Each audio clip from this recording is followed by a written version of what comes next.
Hello,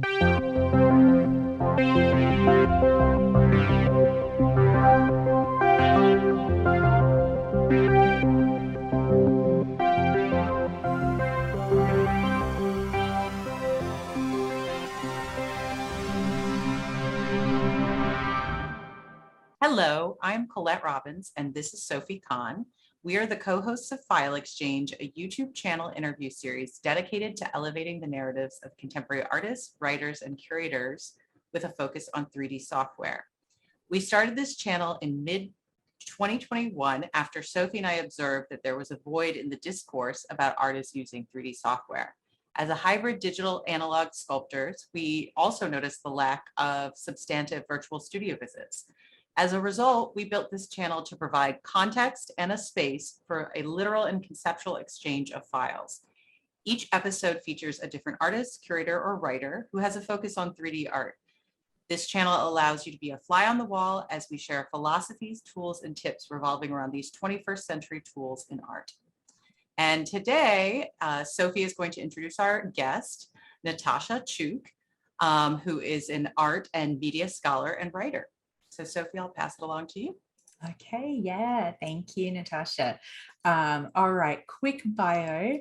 Natasha Chuk is an independent writer, curator, and scholar of media objects and digital cultures. Her research and interests focus on the intersection of expression, interface, perception, the role of creative technologies as systems of language across photography, video, and interactive media. So Natasha, thank you very much for joining us today. Thank you. Yeah, I guess I will just dive right in. Thank you so much for having me. It's really great to be able to have a chat with both of you. We've talked before about your work. I love talking to artists, not just writing about their work, but really kind of digging deep, I think, trying to engage in process and understanding better from the artist's perspective how different tools are used.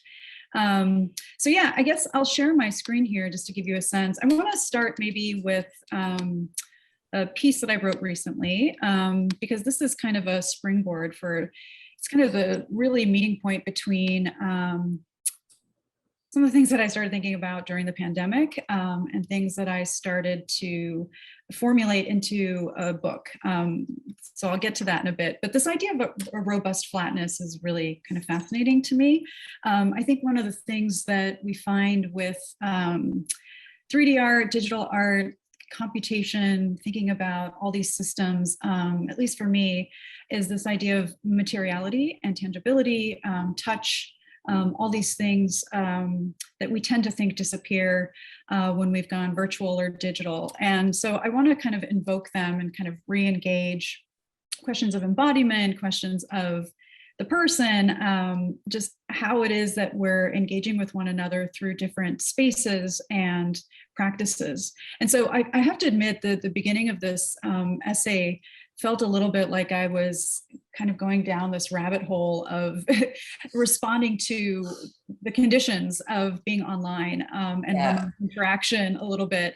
So I started to lose myself a little bit, but I think what I was trying to get at, and I hope is coming through in this essay, is this idea of what I mean by this term, a robust flatness, is we experience, the digital space, including this right now, as flat.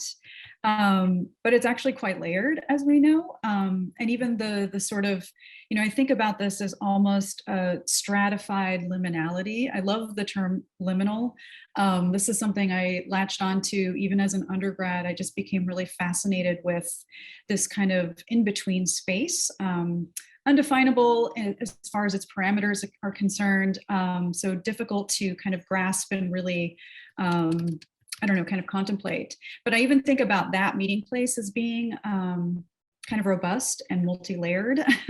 So all that to say, there's lots of different ways in which I want to explore this. And I think some of this circles back to this question of touch and the photographic.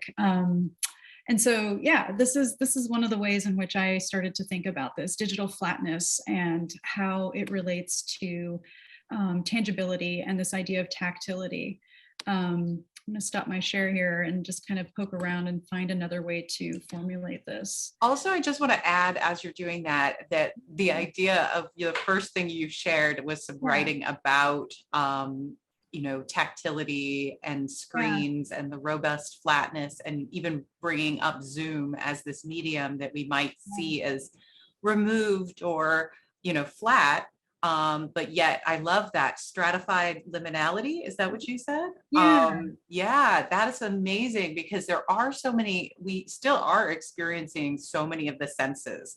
And I think that's something, you know, maybe they are mitigated. There are some, you don't see the rest of my body language, you know, but you still are kind of getting this whole world and this interactive, and you're hearing sound and all of these visuals. So I think that's such a great place for research. And it's the first time on File Exchange too, somebody's talked about that, the medium of Zoom too, which I think for sure. I mean, I can't help but think about this because I'm still teaching on Zoom. I have a few classes that are still taking part on Zoom, and it definitely feels like I'm also very interested in this question of presence and absence and how we use it in a variety of ways, either creatively, to hide, to kind of falsify being hidden, so being present but not letting people know that we're present, you know, which is a condition, of course, of social media and every, I would say, social engagement online.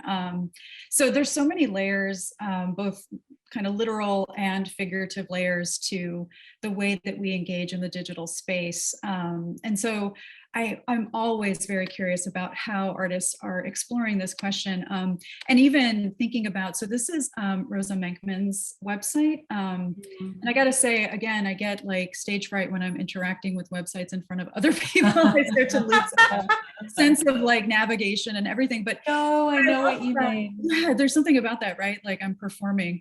But her website is so great. So in addition to like having written this manifesto, I'm so drawn to manifestos. You know, artist manifestos are great. So in addition to writing, you know, this glitch manifesto and, you know, writing this book called Glitch Momentum, you know, her website is kind of dealing with both this question of the glitch, not just, you know, the verb, but also, you know, the noun and the verb, like glitching things. She's really interested in layers. And interested in looking kind of behind the thing, behind the surface, behind the interface. And so this is largely what my work tries to do, is to consider the place behind the place, the substrate, the thing that sort of supports, you know, the thing that we're experiencing or the thing that we're perceiving. And so I'm really interested in hidden features that have so much power, so much persuasive power. You know, they're really, you know, I think about protocols online even, thinking about how they determine where we can go and where we shouldn't go, you know, making strong suggestions or literally making kind of barriers. So flows of information and these kind of layers of digital material. Right? The way your attention is sort of funneled along these paths. That's or the way, and I think talking about both about the idea of what were our presence and our absence, what's present, what's absent. Thinking about how there are a lot of influencers now or celebrities hire people to scrub the internet so that when their names are searched, you know, there's only certain images and certain images get removed. So that idea that having control over that identity as well is very interesting. Well, that was a legal dispute in Europe, wasn't it? The right to be forgotten. Oh, for sure. That's definitely still ongoing. And it's got like some real legs to it. You know, Europeans, Western Europeans sort of have always been, you know, they're more concerned about privacy and more concerned about ownership of data and things like this.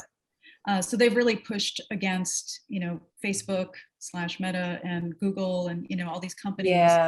But yeah, no, this is a book I'm showing, Irving Goffman's book from 1956. This is a book that I feel like is relevant in just about every situation when I think about the internet and just in general, these layers. So he was the sociologist, you know, he wasn't concerned at all about media per se. He was concerned about the way that we engage in social situations. And I read somewhere that he was really shy, and that's what kind of sparked his interest in looking Oh, at how, interesting. how we perform. Self-presentation in the Yeah, world. Yeah. exactly. Like, what do you do? What do you avoid? What do you, what do you tell people? What do you disclose? But also, what do you hold back? So he was really fascinated with stigma and things like this. But so I think about this not just in terms of the social ways that we engage, but also I would say again, thinking about the performativity of websites and digital media in general. I don't really know what goes into a lot of the digital art that I look at, and that's where some of the most interesting things are happening. So this is why I'm so interested in process. I want to like literally peel back the layers and figure out, how did we get here? How did we get to this one layer, the perceptible layer of presentation? Yeah, that's such a great, it's actually a really great point. And I think about that a lot too, because a lot of these things aren't even kind of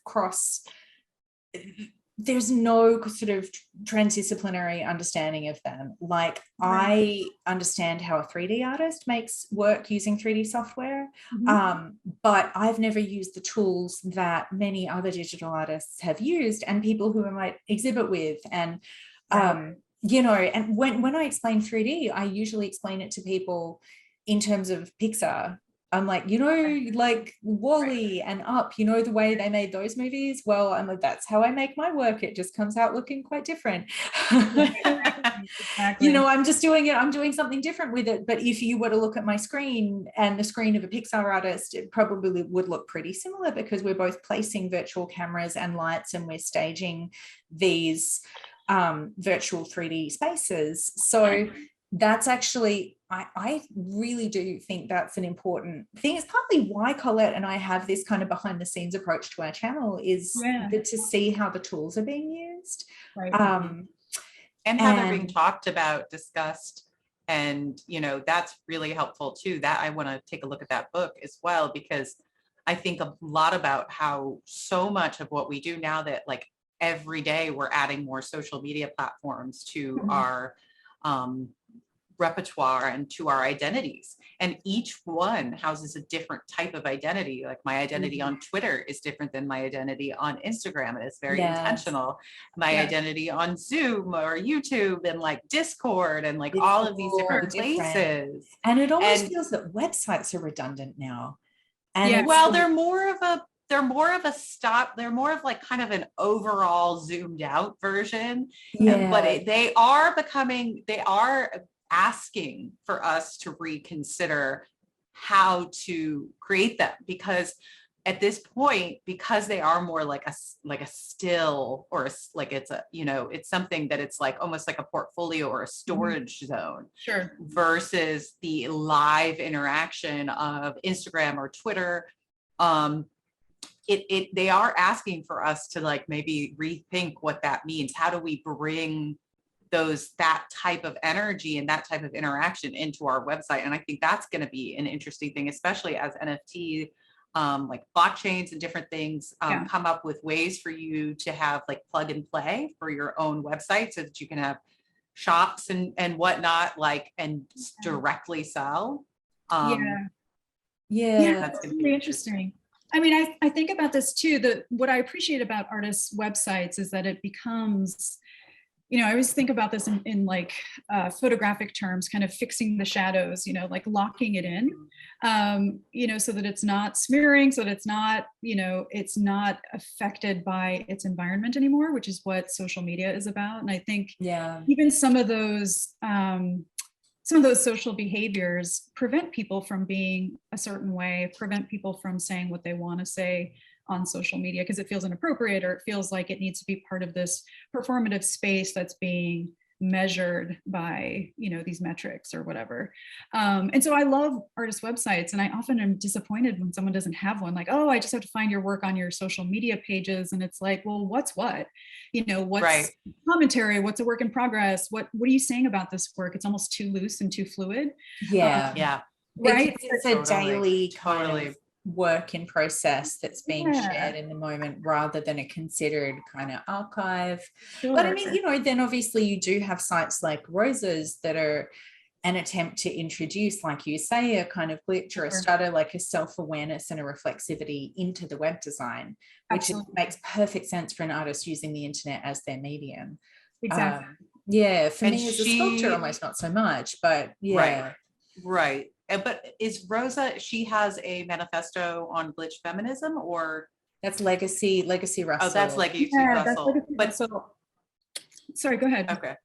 No, I was gonna say, but I meant like, does she have like another kind of perspective on that through her manifesto, or is it kind of related with that? Well, the glitch manifesto is really about, first of all, like celebrating the glitch, right? Just in its kind of most conventional form. Here, I'll share this again so we have something to look at. Yeah. Yeah, definitely. I mean, I feel like it's, where is it? What did I do with it? It's other stuff I'm looking. Did I get rid of it? I may have. No, this is it here. Okay. No, the manifesto really is about kind of celebrating the glitch, you know, inviting artists to appreciate and look for the glitch and create situations in which the glitch is happening, but also to authenticate the glitch. So not falling, you know, for these kind of applications or like menu options that sort of imitate the glitch. Kind of like thinking about it authentically.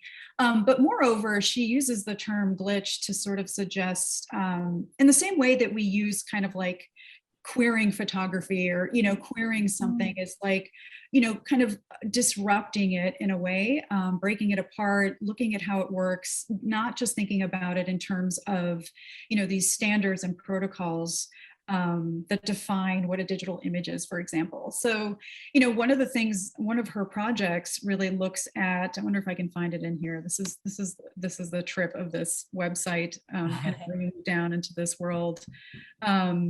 But, you know, a lot of her work is about exploring like resolution, for example, or, you know, kind of digging through the layers, like who decided this is what, you know, a high resolution image is. These standards that maybe were set at a time when technically that's all that was possible have become kind of the foundation for all these other things, right? Like now we have this sense of what the web is like, or, you know, what images should look like, and what compression is all about. So yeah, she's interested in glitch in all of its manifestations, but by kind of glitching things out, she can kind of peel back the layers quite literally.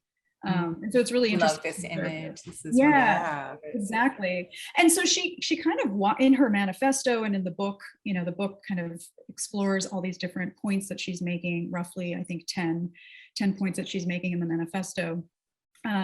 Where she's demonstrating like, and now I'm doing this, right? So this kind of peels back yet another layer of these images, and kind of exposes this new way that it operates. So you get to understand images better, which is what I think I'm trying to do. When I talk about like tracing the photographic in like post photography, for example, we have these terms that we use, and it's like, what does that even mean? You know, what is post photography? We've got all these kind of working definitions of it, but we also seem to think that we're somehow really removed from like the roots of photography. The photography, its original kind of formation was somehow authentic and genuine and organic in some way. Yeah, which it never was, which, you know, it's like thinking a painter who doesn't use a photographic reference or doesn't use photography is more pure than a painter who paints from life. And that is still very rampant. That kind of belief system is, you know, or like, you know, artists trying to cover up the different parts of their process in different time frames. And like, or what a does that sculptor who mean? uses plaster casts, because that seems, you know, that was a kind of down market art. Any reproduction, I think, has always been suspect, like in the art world. And where does that come from? Is it all like the market and branding, like, or is it just artists wanting to, you know, create this mystical truth about themselves, that there's some sort of like shamanistic entity that just kind of, you know, just births, you know, unique things in the world just straight from the loins of their, you know, creativity. Like what, you know, where does the root of that come from? Because I have, you know, it's interesting. I have students that are afraid to use 3D printing because they're afraid that the art market won't, or the art world won't accept it. And I always say, my answer to that is, let's talk about all the hierarchies Yeah, Let's talk about the hierarchies. Where did those hierarchies come from? for sure. And is it the artist's job to follow those? Right. Like, what is your Right. role as an artist? And like, what Right. does it even mean to be an artist? And, and kind of peeling back those layers, because I think those questions come from almost like a fear that you're not going to fit in, or are you not going to sell, or are you not going to, like, where is that fear coming from? And is that inhibiting people from actually pushing themselves creatively? Absolutely. And are those structures? Yeah. So I think, and that's kind of, I think, what I've seen you talking about, and I didn't mean to derail as you were sharing, but no, I just think that it's thinking about the structures and the mechanisms that are in place that maybe we don't notice. And I think that's an interesting way to look at it, through thinking about the glitch. And yeah, the internet is full of that. And it's hard to kind of stop and kind of breathe and like take a beat and really think, what is happening here? What am I looking at? And what am I following? Yeah, definitely. Yeah. And speaking to the limitations you're noticing on that your students are experiencing or maybe imposing on themselves, it also makes me think that the creative applications are also being limited as a result of this hesitation, or this apprehension about taking a chance and seeing what happens. And I think a lot of the most interesting creative, the things that become commercialized often start off as experiments, right? There's always this trace back to this avant-garde, nobody's ever done this before. Absolutely. I mean, it's like there's like a direct line from Russian constructivist graphic design and film editing to like the MTV jump cut, and one of our intro to new media classes was hilarious. I kind of still remember this because it was an overview of all of these new media art projects, which were very groundbreaking and unique at the time. One was a live video connection between two cities, and one was a bike that you rode that had a screen that took you through virtual environments. Then was it Legible City? Yes, I think that's the one. I'm blanking on the name. I think it was an early morning class. But looking at how these things get turned into kind of commercial products that we now experience. Like today I rode on a bike that had an iPad showing me a city, and we're on a video conference now. So, the ways that the kind of avant-garde gets filtered into the commercial pretty quickly. Oh, definitely. I think about this with all the pioneers, right? So all those things, thinking about presentation of self, thinking about just like the presence and absence. I'm also really deeply interested in, again, how the body ends up being a part of this. So this is an example. I honestly wish Erin Shiraf had made more work like this. She doesn't tend to work with software at all, but this was a piece that she did. I don't know this. She's primarily a photographer, sculptor. She works. This is a good example of some of the work that she does. But this was, sorry, go ahead. I recall her doing something with the Public Art Fund. So this is a good example of a work that she created. She was inspired by this constant screen interaction that we have, right? We're staring at our screens all the time. And so this is just like a software piece that she developed that you install, and it just shows these shadows and glares across your screen, suggesting that there's maybe movement, if somebody were to walk past the window or past the light source, you would see a shadow or a glare or something like this. And so it's the simulation of movement or the presence of somebody or something that's interrupting, quite literally interrupting your view of the screen of the desktop. Oh, that's great. So it's kind of knocking that out opacity, that assumed opacity between sort of here and there. Exactly. And calls your attention to it. For sure. And so for me, again, this is dealing with all kinds of layers and perception, and, we're sort of trained, and I suppose out of habit, we look through our screens, and, every now and then, I'll notice a smudge on my screen, it's oh, the light is hitting it in such a way that it becomes an interference. And it obscures what I'm looking at, but otherwise we look right through it. And, yet, despite this depth, this kind of real depth and real materiality, we tend to flatten everything into this like virtual unilayer without thinking about it. And so, yeah, works like this really speak to, kind of the presence of the human being, even like reinserting that sort of presence, the breathing. Yeah, like a kind of embodiment. Yeah, Yeah. definitely. Yeah. I mean, I'm kind of free associating here. This is like several degrees of tangent, I guess. But, I think before we've talked about, the relationship between photography and tactility and VR. And like, I myself trained as a photographer, and there wasn't, my school didn't have a digital media department in undergrad.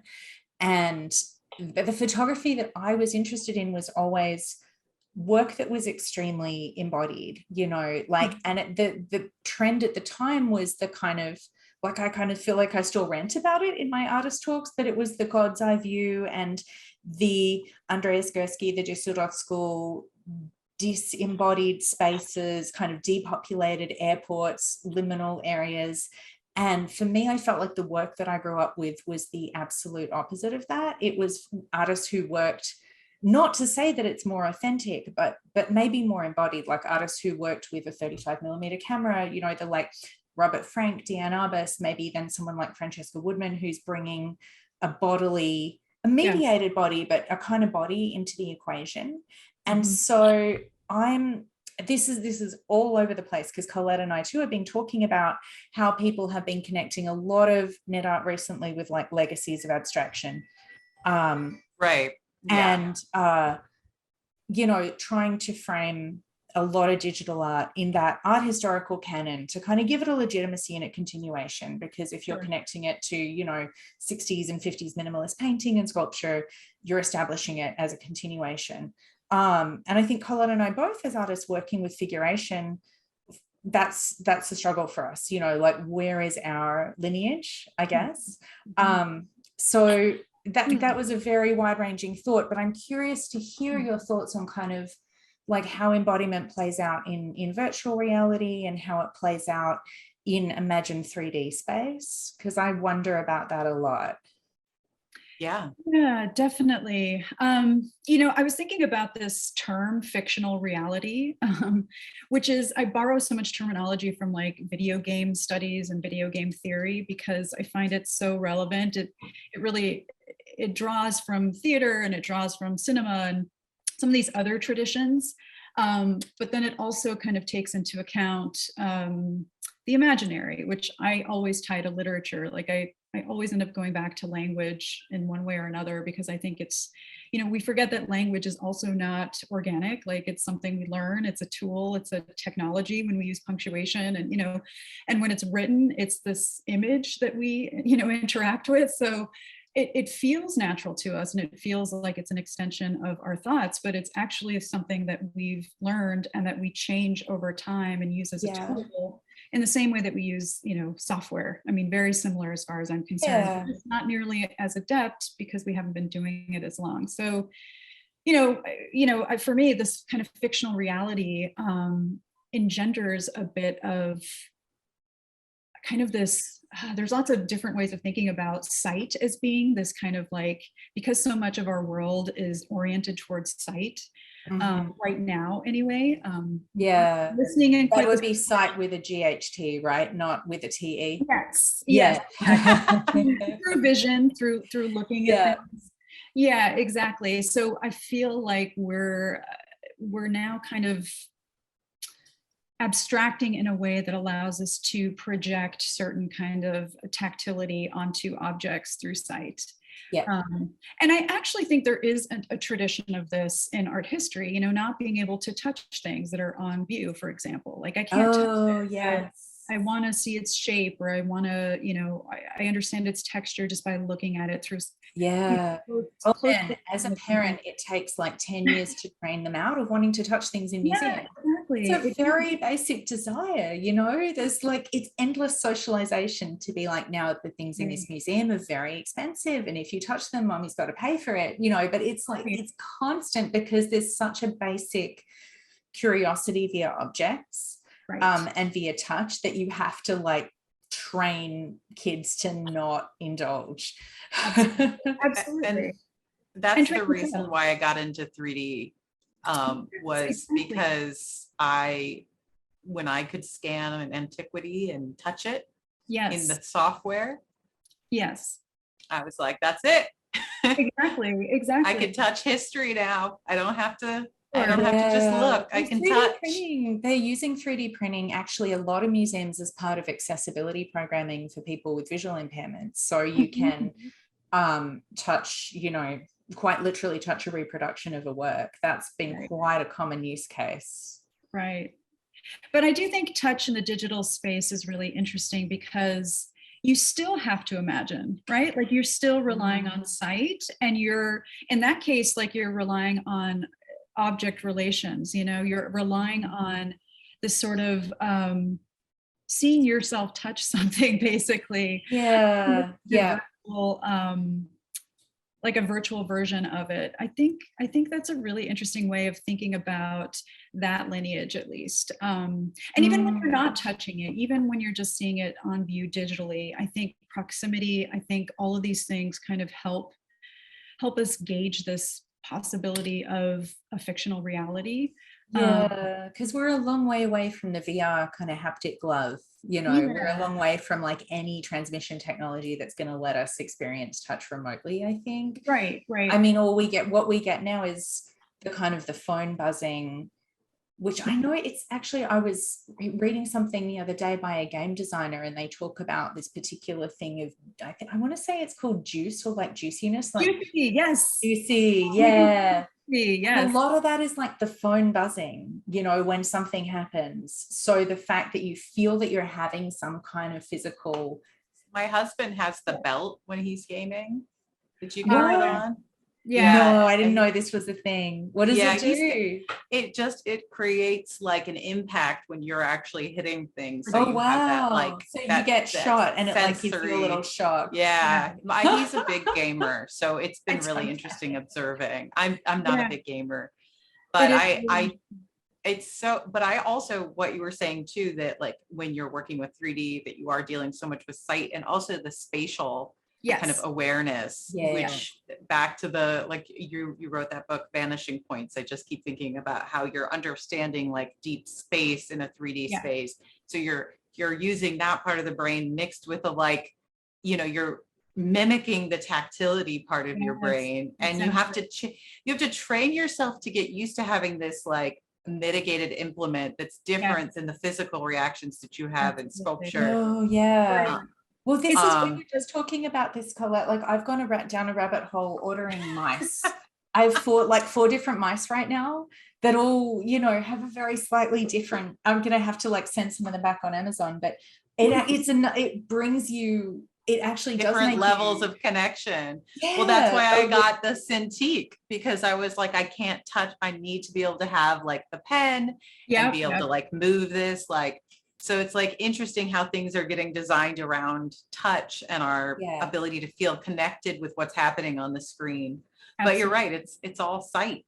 I didn't think about it like that. It is sight, largely sight. But yeah, I mean, speaking to Sophie's point about the juiciness, which is actually, I think that's something they talk about in animation too. Yeah. Right? Because just seeing the way characters move around, you know, it's not enough for them to walk. They have to have like a certain kind of gait, or, you know, something that's a bounce, or a little. Exactly, a reaction to their environment, like the way. Yeah.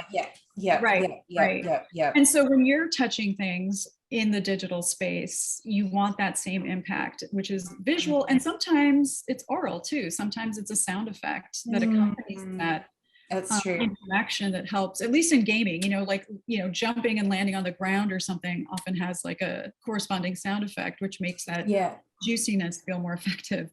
But it's also a little bit, and this is why I circle back to the use of language, it's also a little bit of code switching to think about, Colette, what you were saying about needing the right instruments and like kind of making a shift, right? Like using different parts of your brain, like, okay, now I'm in this space, now I'm in this like 3D environment, and I'm not actually touching these things. And so it's all just like approximating touch, or it's approximating contact of some kind.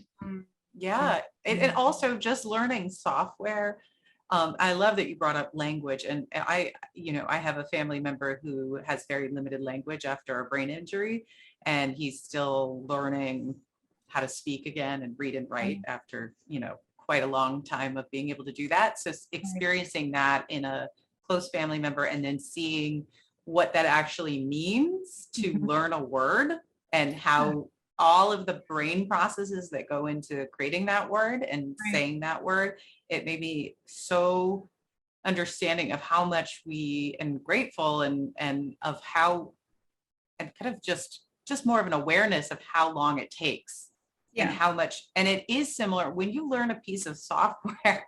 It reminds me of learning a language. Absolutely. Because you are learning new terms, you're learning new concepts, you're learning so many different things that you have to memorize to the point, almost like learning how to play the piano, where, learning how to read in music, so that when you're working, you can be in the flow state and not be stopping every 5 minutes to, figure out what you did wrong, or, like the troubleshooting becomes, and it all reminds me of like, learning how to read and write.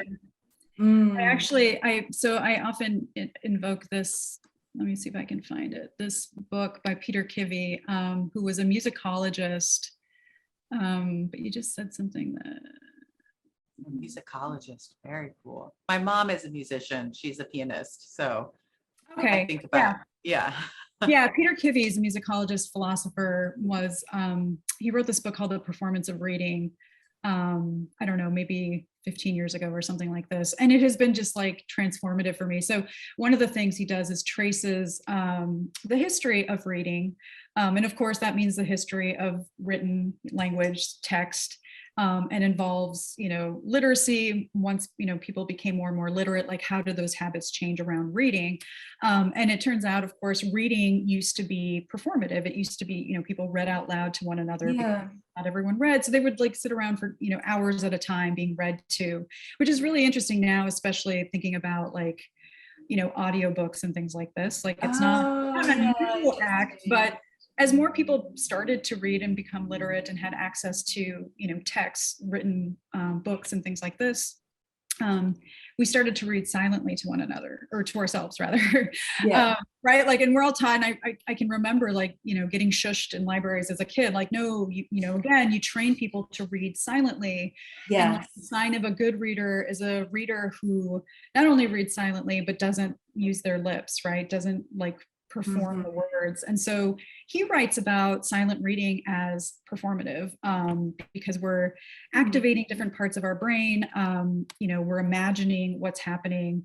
And so it's a performance that we do almost without thinking about, right? Like we're just reading the words and then we're imagining the characters or the situation or whatever. And we're doing all of that very fluently in the same way that we use, verbal language, without having to think about it once you develop the language skills. And so I think about this all the time with software. I think about this in context of even using the internet or playing video games, that it is a form of performance. It's active, but it's also like largely silent in that you're just doing it. You're just doing it to yourself in a way, kind of in your own headspace at your own pace. There's a lot of similarities there, I think, between all these different mediums, but then of course the way they translate into the digital space. So all of this came out of this question that you asked about embodiment. I don't even know that I'm not sure I did, except that I think that's where I see that lineage. It's like a performance of the body, and then there's all this work that we do with sight, to imagine the rest, to kind of fill in the gaps. Like, abstract thinking at its like most magnificent possibly. No, it's a great answer. And, I think like Colette, with you and I both having taught 3D, I think we get it, like each semester you get an understanding of how counterintuitive it is. to try and understand a 3D world on a 2D screen, because they get lost all the time.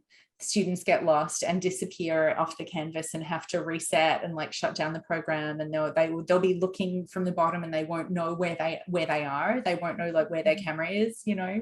It feels like I'm taking them out on like on the ocean or something, and they get when they've never space.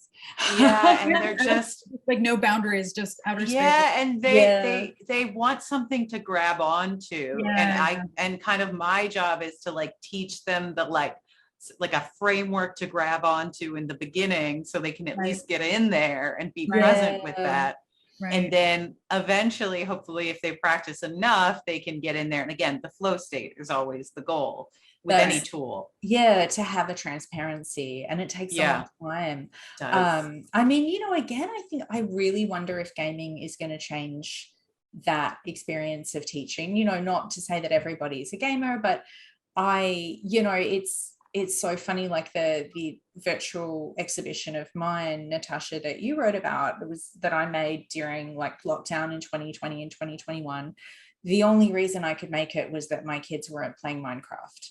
That was my childcare, you know, for like months and months of Minecraft. Their worlds are phenomenal now. I bet. And we were like the three of us in this house. Like I still think about that. We were all in our own 3D worlds. We were all kind of flying around, and like, I feel like there's got to be something in learning to understand a screen space at a very young age. And to create things in a screen space, and to kind of orbit, pan, zoom, you know, the language of like interacting with a virtual world, just on an iPad, without any fancy haptic devices, without the Wacom tablets, the Cintiqs, anything. So maybe that will be more native going forward. I mean, I wish Zoom was like that, right? Like it seems like a better way to experience engaging with someone else, even just chatting, right? Feeling a little bit in the experience. I definitely think Meta one was so horrifying, wasn't it? The Meta VR, like all the colleagues around a table, but they're all cartoons. It was just like something out of a like nightmare, really banal nightmare. For sure. But I think the question or the kind of challenge is that everybody's always trying to recreate like physical reality. In whatever that means to anybody in particular, I guess with the senses. But my philosophy has always been that that it's okay that they're different. Like we're using a different color system when we're looking at a screen versus when we're looking at objects around us. You know, we're using, you know, we're seeing direct wavelengths of light coming at us. So I feel like that should be played with more, and like whatever's there, and kind of unlocking different experiences and ways to do that. That's what I'm interested in seeing moving forward, and what artists do with it. For me, it's like back to what Sophie was saying about just like lineage. Like I trained as a painter and got into 3D like a little later in my, after grad school, and started sculpting when I realized I could sculpt on a 2-dimensional flat screen. And just this idea that, I could do that and then bring that, to life. I still feel that way. Every time something's on a screen, when I bring it into life, like into physical life, that I have a completely different experience with it that then feeds the digital space. And but it's tactility and these screens. It's very interesting to me. It's also interesting that there's a lot of like parents out there that won't allow their kids to be on screens at all, like just completely. So there's a lot of like, I'm not a parent, so I completely get, I'm not passing a judgment. I'm more. No, but that was the story about Steve Jobs, right? That was the classic story. Well, he had a wife and a nanny,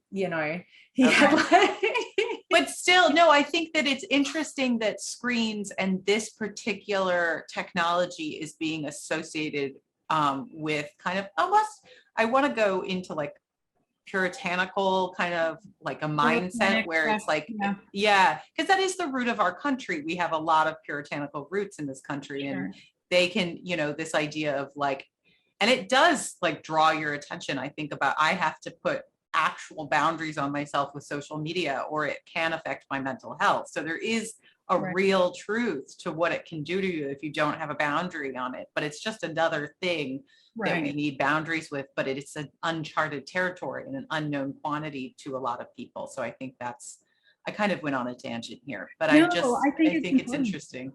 Yeah, Yeah. no, I think, you know, the boundaries that we talk about with social media also have to do with the protocols that I talked about, and not just internet protocols, but also design, right? So if those metrics weren't there, if we weren't being, you know, monitored and, you know, subjects of, you know, whatever marketers, you know, I don't know that social media would be so horrific and addicting and all these other things that it is. And so then we're not even talking about the screen anymore. We're talking about like all the ways in which you prove you're popular, all the ways in which you prove you're successful or understood or well-liked, and all these other conditions that have some artificiality to them at the root, because they've been kind of fabricated by this, you know, larger industry that's interested in selling back to us.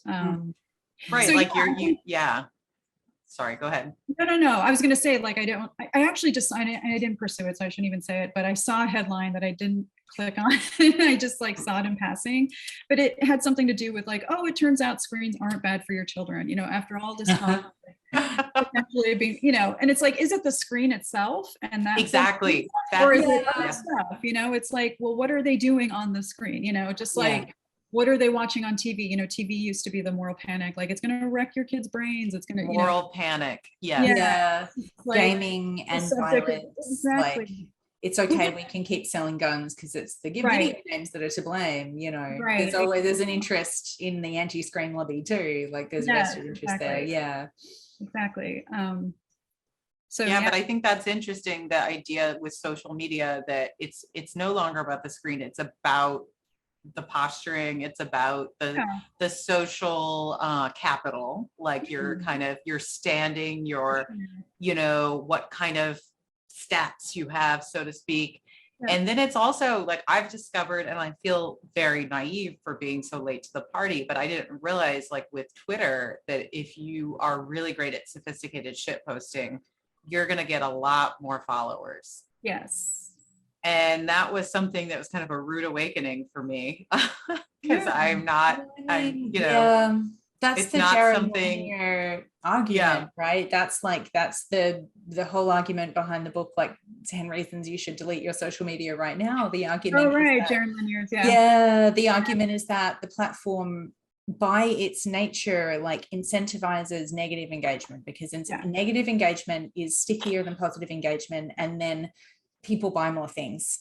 You know, they buy more things after seeing a TikTok video of somebody throwing a tantrum in a store or somebody getting in a fight, than something that might actually positively influence their mental state. Because they might feel happy and go for a walk after that. You know, they're not going to keep clicking through to keep soothing the pain that is paradoxically being delivered like through that device. And so that negativity, the whole thing runs on negativity, you know, and conflict. And that's what, I also think it going back to that idea of peeling back the layers and getting behind to the root of things. It's like, if you think about us as a you know, humanity, and like our relationship with mental health and our self-awareness, our ability to be self-aware and mindful, and then plopping us in these like kind of rigged systems that are like designed to bring out the worst in us. Absolutely. Sometimes the best. They can do great things. You know, you can do a lot. You can be very effective at, you know, raising money and like, you know, starting initiatives, using social media without having to go through gatekeepers, so to speak, like in, you know, meaning like have to rent places for events. You know, you can do it all on social media. You don't have to wait for somebody's approval. But then the other side to it is that, you know, you bring to the table, to the social media, whatever you are just normally in the world. And if you don't know how to process that, then it can be so I can understand for children and for younger, you know, adults, that's very problematic without some training. but more like training about mental health and self-awareness than really about just, because social media, I feel like is an extension of social pressure and social, peer Sure. pressure. I mean, it's literally like it's like a peer pressure on steroids. Yeah, it augments all those relationships for sure, and the behaviors themselves. But a little media literacy would go a long way, I think, even for adults. We're not, again, these are for me like language. I really do see everything as like a language system, and so we learn how to use them, or we learn how to use written language, verbal language, but we don't really learn how media are used, or how these tools are used, or what the internet is. People don't know the difference between the web and the internet. And, we use them interchangeably. I mean, I do too, because I know like how people understand those words to mean. But it's media history and technologies is one of your main teaching focuses, right? Exactly. Yeah. I was curious to hear a little more about your classes this semester, what you're focusing on. I really am all over the place because I do find all these connections between everything. So I teach in the art history department at the School of Visual Arts. And so my focus is on kind of the history of technology, really, in art history. So I teach a couple of classes. One is having to do with the relationship between art and technology. And so that starts with photography, because I think of photography as being this kind of modern art, technical art form that we can also connect to computing and everything else. So that's what that class is all about. And then I also teach a history of video games class, and it's history of computing and creative expression through video games and interaction. And really looking at things like storytelling and, character design, and how, in what ways, because again, I see this as kind of like leading back to things like photography and just images of the body, right? Like how we source these character models and things like that.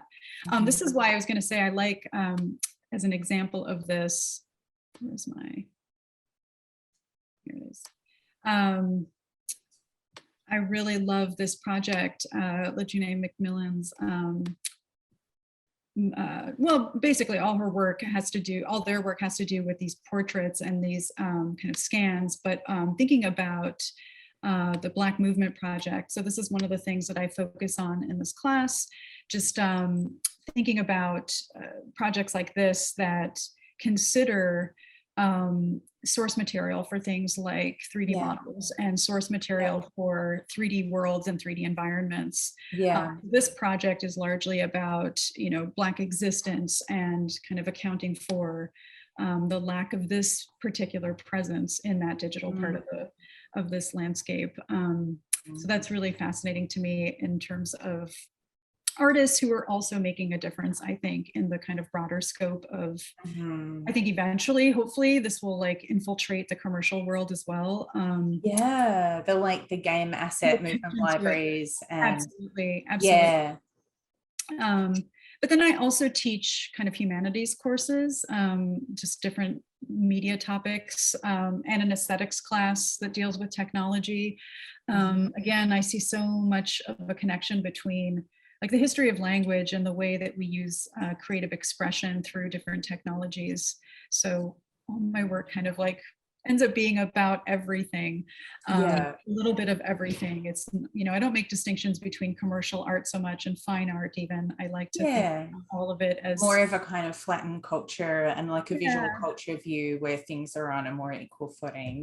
Well, I mean, if aliens came and visited our Earth. No, I say this all the time. What was I use this, and my students always look at me like, "Is that really?" No, I think it makes so much sense. What would they see as art? What would they say? Like, exactly. Everything. I know, because if you look even further back in time and like what was art, like if we're talking about pottery, well, it was also functional. So like, is it? It's like. It's always a tricky question, and it's funny because it's coming up a lot in the NFT space, this debate about what is art, is a PFP project art, is it not art, like all of these things, which it's funny that this question keeps getting cycled, and what is that question associated with? And I feel like sometimes it's associated with structures of power. Yeah, for sure. And like, who gets to have the power? Who gets Right. to say this is art, and who gets to say, or is there some sort of intrinsic, inherent, like one thing is art and one thing is not? I don't have a great answer, Yeah, it's so. very interesting questions. I feel like it's always connected to power. It's always connected to value. Yeah. Value and power. Value and power, because even from an artist standpoint, I mean, you need to be compensated, right? So it's like who determines how much you get or if you get anything. And so I think a lot of the questions around what art is, at least in the modern world, has to do with that kind of level of power and just value. But Yeah. thinking about art with a function, right? Thinking about everything that we create is really interesting. Pottery tells stories, like, we can't overlook those elements of kind of culture and history and pottery, textile, craft, all of it. And we're approaching our time, but I'd love to hear if you have anything upcoming, any new projects you want to share, and we can have those links in the video comments. Yeah, well, right now I am just working on this book. So it's nowhere near ready. So I can't really plug it yet. But no, it's in its early stages, and I do hope to maybe publish as I go along, publish articles from it. Chapters, excerpts. Chapters or just, little sections from it. Right now the working title is Tracing the Photographic in Post-Photography. So I'm looking for answers, but also I don't want to determine what these things mean. I really have this position where I want this to be kind of a conversation, a discourse on what these terms could mean, but also having kind of a working theory for them and eliminating some of the confusion about what they're not. I'm really having a hard time even working with students right now who are asking me, like, is this a digital image anymore? Like, is this even X? What do I call this? I feel like there's a lot, and it's great. There's a lot of confusion because we keep developing all these things, but we haven't quite determined or defined fully things like digital image, like what is a digital image versus like. That is a huge conversation. Exactly. It's worth unpacking, I think, and is a render a photograph? Because you are setting lights in a camera, or does it have to be using? I don't, again, I've been saying that for 15 years, but this is like a separate and very personal heartbreak of mine. But, like I've been rendering in my practice since 2003 and trying to get the work accepted to photography spaces. And decade and a half of rejection before people started to, and I was like, if I held up my 3D scanner, there's a camera in it. There's a camera and there's a laser line that's projecting a light. So instead of using reflected light from the sun or a studio light or some other artificial light that we might bring in, it has its own light that it's projecting. But otherwise it's making a lens-based image that is time limited. Like, to me, there's nothing more photographic than that, but no one else would believe me. No one listens. Well, I just think it all comes down to, like the time we're in and the language people are culturally comfortable with.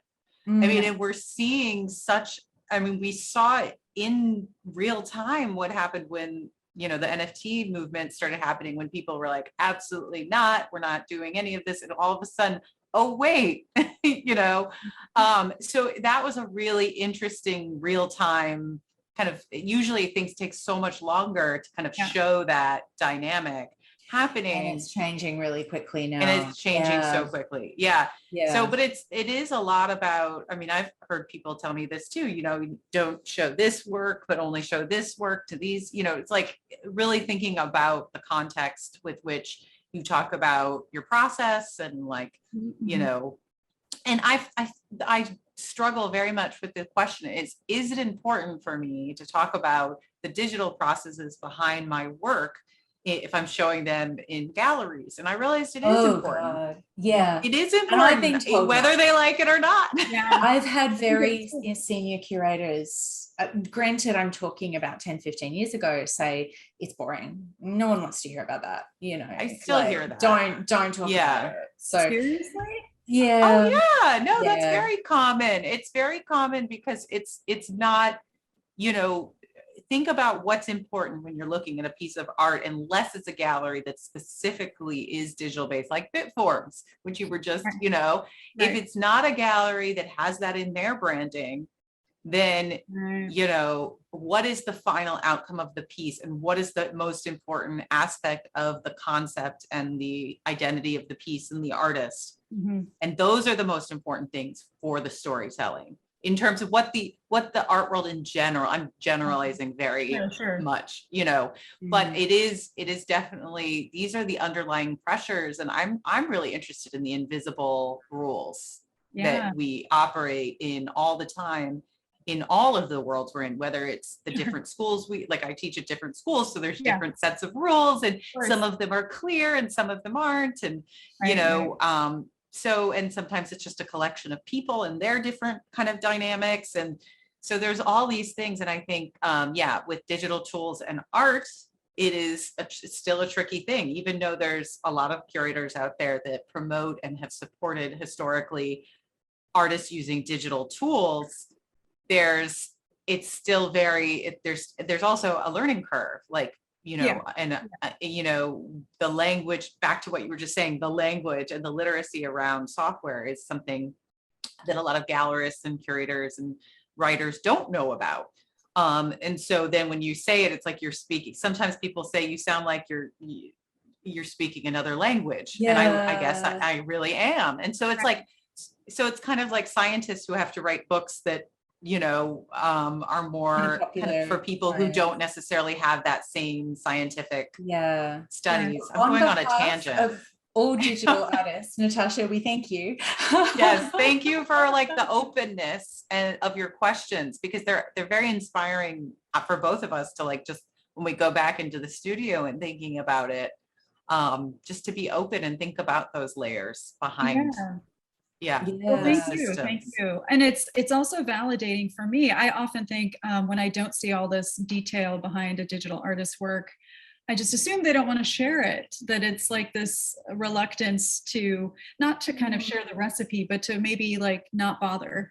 But now I realize maybe it's just, you know, everyone's been told this isn't necessary. Almost a communication kind of a mismatch. Yeah.